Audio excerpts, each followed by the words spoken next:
أعوذ بالله من الشيطان الرجيم. بسم الله الرحمن الرحيم.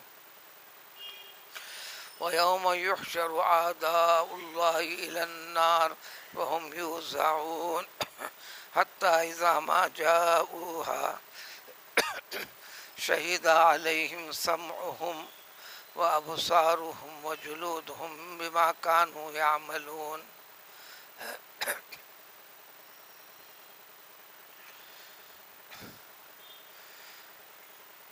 پچھلے قوموں میں سے بعض قوموں کا تذکرہ جن کے پاس اللہ تعالیٰ نے ہر قوم کے پاس اللہ تعالیٰ نے بھیجا ہے، تو چند ایک کا جن تذکرہ فرمایا گیا آج کی ان آیتوں سے پہلے، ان سے متعلق آخرت کے انجام کی تفصیل، حساب و کتاب، حشر کے میدان کی کسی قدر تھوڑی سی تفصیل، شہادت اور گواہیوں سے متعلق وضاحت ہے،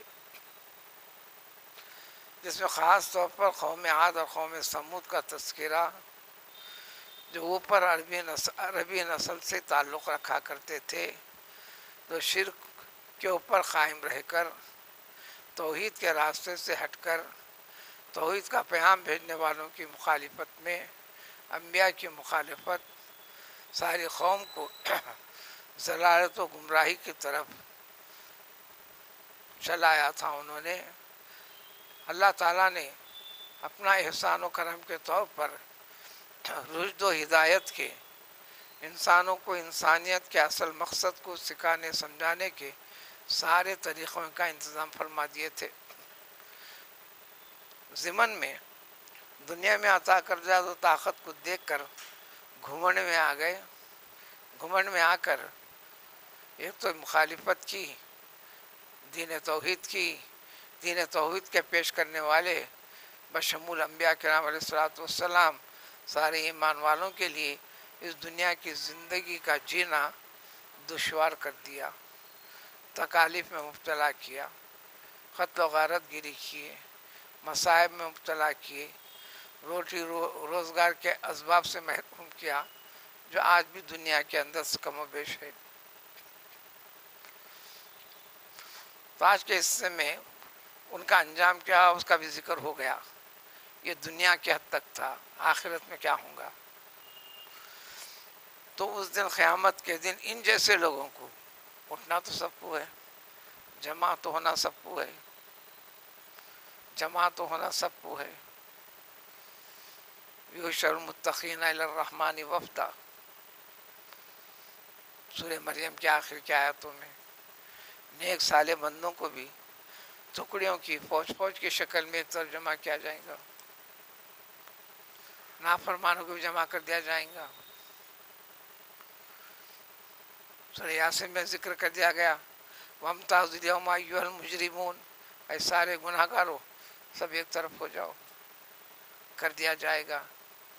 جو ایک طرف ہوں گے ان کے بارے میں ہے، اور خاص طور پر جو چند نمونے پیش کر دیے گئے، دنیا ان کے لیے ذلت و خواری کا نمونہ بنا دیا گیا تھا، تو وہ آگے تفصیل ہے کہ اس دن یہ سب کے سب یہ اللہ کے دشمن کہلاتے ہیں۔ اللہ والوں کی کا بھی دشمن، اللہ کا دشمن، اللہ کے احکام کو ضد میں خلاف کرنے والا یہ اللہ کا دشمن، مخالف۔ ان تمام اللہ کے دشمنوں کو اللہ تعالیٰ قیامت کے دن دوزخ کے پاس ہانک کر لے جائے گا، جمع کر دیا جائے گا۔ یعنی ان کا حساب و کتاب کہاں پر ہوگا؟ ابھی دوزخ میں ڈالا نہیں جائے گا، سب کو ایک جگہ جمع کریں گے، وہم یوزعون، وہاں لے جا کر روک دیا جائے گا، ابھی کہیں نہیں جانا، ٹھہرو۔ سورہ صافات میں بھی تفصیل ہے، پورا قرآن اس سے بھرا ہوا ہے۔ قرآن کے 6000 آیتیں، 6500 میں سے کتابی بنیاد پر 6666 آیتوں پر مشتمل کلام پاک۔ کلام پاک میں کچھ بھی کمی نہیں ہے، لیکن گنتی اور آیتوں کی گنتی کا فرق ہے۔ ہمارے ہاتھ میں اس وقت جو ہے قرات امام عاصم کوفی کی قرات سے ہے یہ کلام پاک. اس میں آیتوں کی گنتی 6236 تک بنتی ہے. ہر سورے میں نمبرنگ کی ہوئی ہے. اس سے یہ نہیں سمجھنا کہ قرآن کم ہوا زیادہ ہوا. قرآن کا ایک حرف بھی نہ ادھر ہٹا نہ ادھر ہٹا. امام دانی رحمۃ اللہ علیہ پاس یہی کلام پاک جو کا تو 6001 آیاتوں میں منقسم ہوا. وہ گنتی کا فرق ہوتا ہے. اس گنتی کے اندر ہر سورے کے اندر بسم اللہ الرحمن الرحیم ہے. تو 114 صورتوں میں سے 113 سورے تو تسمیہ سے شروع ہوتے. تسمیہ لکھا ہوا ہے، وہ گنتی میں شامل نہیں ہے. اس جیسے وہ حساب کتاب کا فرق ہے. الغرض تو 500 آیتیں صرف توحید کے سبق کو کئی طریقے سے کئی پہلوؤں سے سکھایا سمجھایا گیا. وہی چیز پختہ ہونا ہے. اس کے بعد عمل کا حساب و کتاب. یہ چیز پختہ ہو جائے، بیچ میں جھگڑے بھی ختم، غلط فہمیاں بھی ختم. تفرقہ بندی سے خود بخود انسان ہٹنے لگے گا. ہر ایک کا چیخنا چلانا ایک بنو ایک بنو ایک بنو ایک بنو. کوئی 7-8 سال پہلے خالد سیف اللہ رحمانی صاحب کی صدارت میں ایک صاحب نے ہر قسم کے آدمیوں کو جمع بھی کیا. ایک خصوصی انتظام کی ہر مکتب فکر سے مسلمانوں کے. یہ تحریک شروع کریں گے، عمل کریں گے. یہ فروعی مسائل کے اندر ان جھگڑوں کو اپنے طرف ایک رکھو، سب ایک ہونے کا. چلی گھنٹوں بات چیت، اب اس کو تنظیمی ڈھانچہ دینا ہے، کوئی تیار نہیں. ہر کہتا ہے کہ میرے مکتب فکر کا آدمی اس کا سردار رہے گا، صدر رہے گا. وہ کہتا ہے کہ انہیں رہے گا، وہ کہے گا انہیں رہے گا. اسی میں الجھ کر رہ گئے. 2-4 بیٹھکوں کے بعد کالم یکن گویا کہ کچھ ہواش نہیں.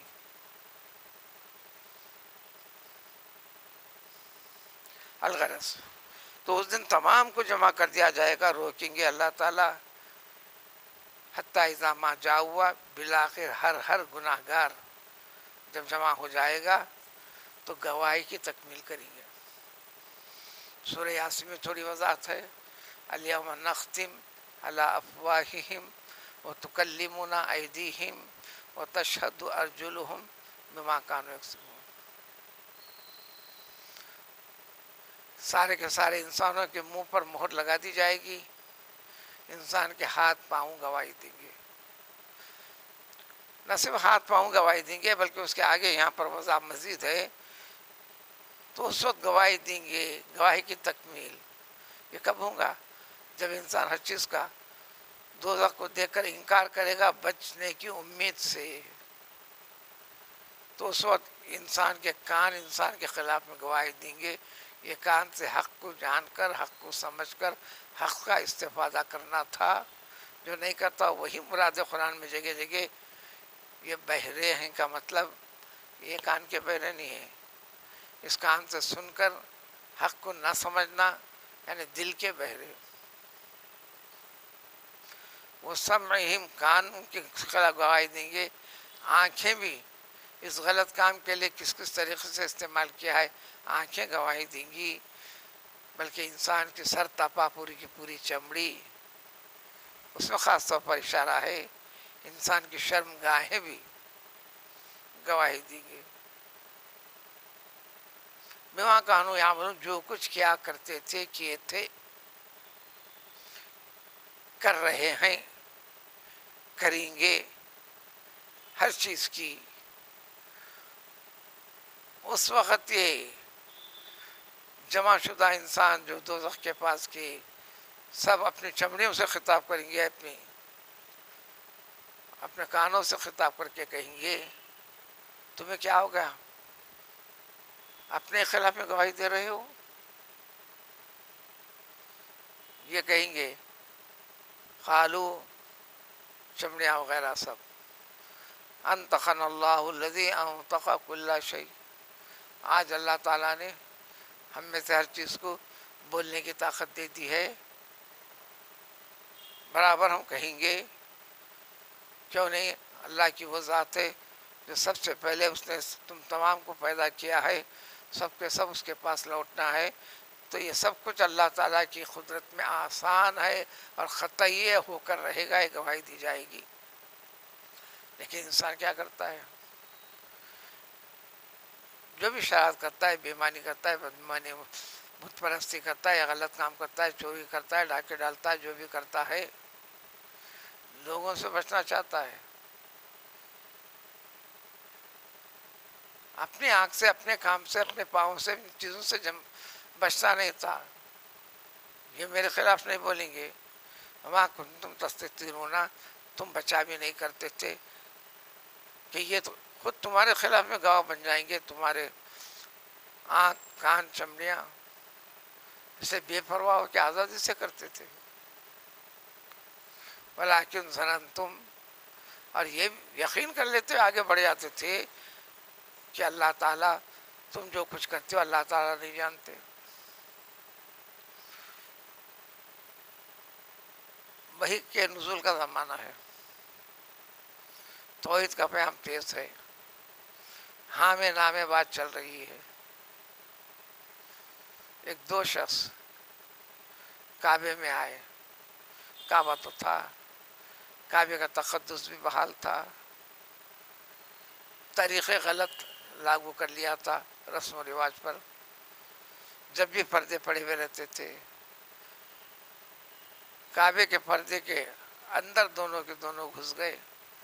یہ کہنے لگا کیا اللہ تعالیٰ کوئی بھی کام ہم چھپ کے کرتے ہیں تو بھی کیا دیکھتا ہے؟ اللہ تعالیٰ جانتا ہے. دوسرے نے کہا ظاہری طور پر جو کرتے ہیں وہ تو جانتا ہے، لیکن ایسا چھپ کے کرنے پر اللہ کو بھی پتہ نہیں چلتا. عقیدے کی اصلاح کی ضرورت تھی. اس کے بعد یہ ساری آیتیں نازل ہوئی، اللہ نے بتلا دیا.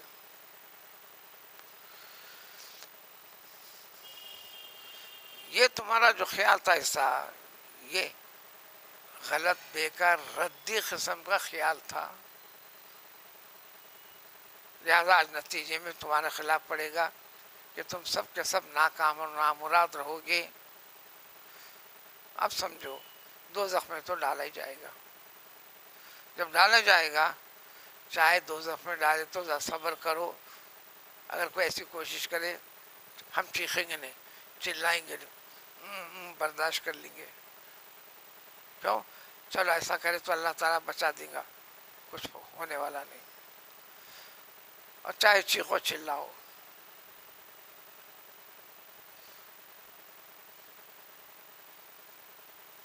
اور نہ کوئی معذرت خواہی کا وقت بھی نہیں ہوگا. تمہارے چیخنے چلانے سے بھی کچھ ہونے والا نہیں، خاموش بیٹھنے سے، خاموش بیٹھنے کا تو سوال ہی نہیں ہوتا. اب دنیا کیسے بگڑی ان کی؟